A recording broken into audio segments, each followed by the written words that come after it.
Există sau nu există Deci, în primul rând, nu există. Teoria asta mare există deja, se numește determinism, faptul că totul e determinat. Acum, explicația ei motamul, nu știu dacă e exact ce o să spun eu. Eu cred că asta e versiunea mea personală.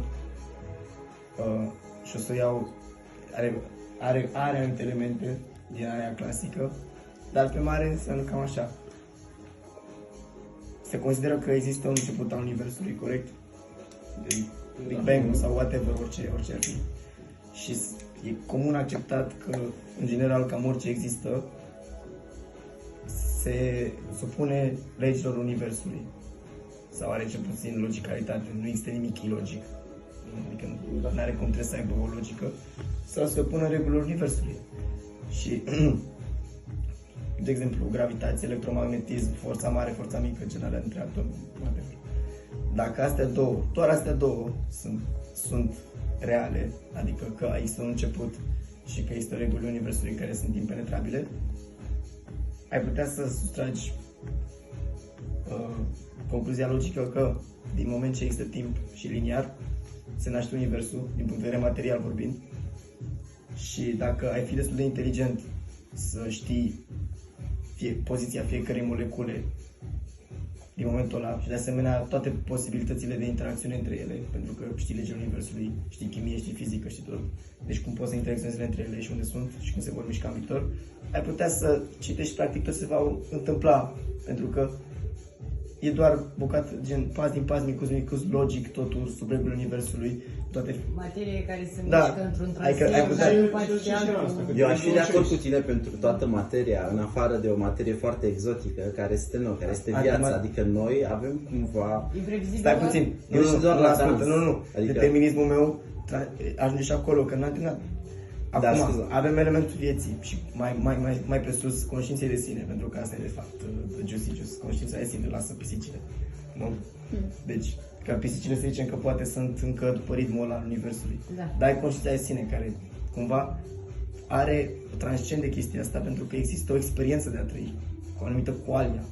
Gen, știm de ce ciocolata este dulce, dar nu știm de ce are gustul ăsta efectiv. De ce gustul ciocolății se simte ca gustul ciocolății asta, se numește qualia și se numește problema grea a conștiinței de sine, una ușoară și una grea. Cea ușoară e o știință și se explică exact unde și ce se întâmplă, dar problema grea este mai filozofică, adică qualia. De ce ciocolata se simte ca ciocolată și nu altfel.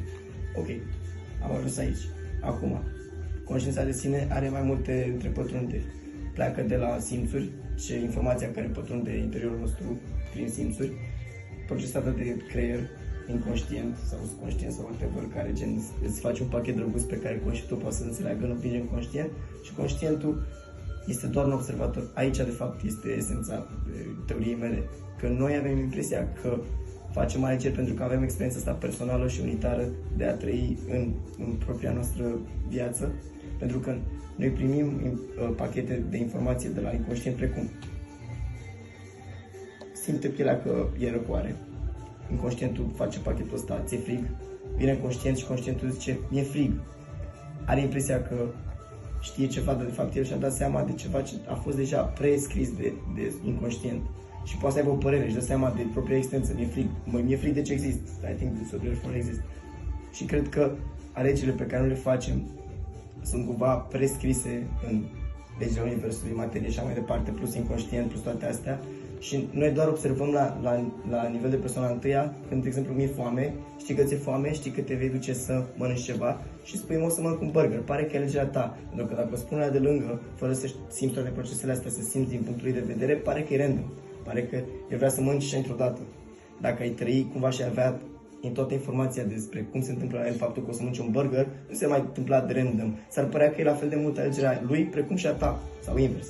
Păi, dar asta are o cauzalitate, că ți-e foame, clar o să mănânci, dar pentru chestii dacă simți cauzalitatea, adică să zicem, uite, eu doar stau, uite aici în colțul ăsta și m-am decis să mă întorc pe partea ailaltă. Asta deja e o mișcare a materiei. Da? Păi da, asta pentru că tu... deja imprevizibil. Cum explici acest nu, imprevizibil? Când e la persoana întâi și tu te miști, pare puțin previzibil pentru că aveai informații mai multe încheieturi ale acestei întâmplări. De exemplu, faptul că te durea șoldul, apoi în inconștient ți-a dat o senzație că vrei să te miști și când te-ai mișcat a apărut cheia ta pentru că ai avut toată această informație. Când o faci cea de lângă și n-ai toată informația și doar observi finalul, ai impresia că e ceva random și că e legea lui și că asta e legea ta și suntem doi indivizi separați și de fapt noi avem controlul. Dar de fapt asta e doar observatorul, care este diferit la fiecare. Și starea de conștiință înaltă e predeterminată, nu? Exact, dar este esențială experiența de a trăi, adică gen, experiența e reală, nu și alegerea. Așa. Toată banca de neautină. Dar vezi, cum să nu?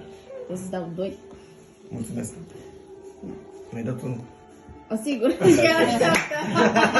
Ia iubitul meu, ia 2. doar unul. Am dat și eu unul acolo. Bravo. Dar ai explicat foarte bine. Mi-a plăcut mult cum ai explicat prima parte, a fost foarte logic. Îmi place cum dai context în timp ce explici. Mulțumesc. Nice. Mic drop. Thanks.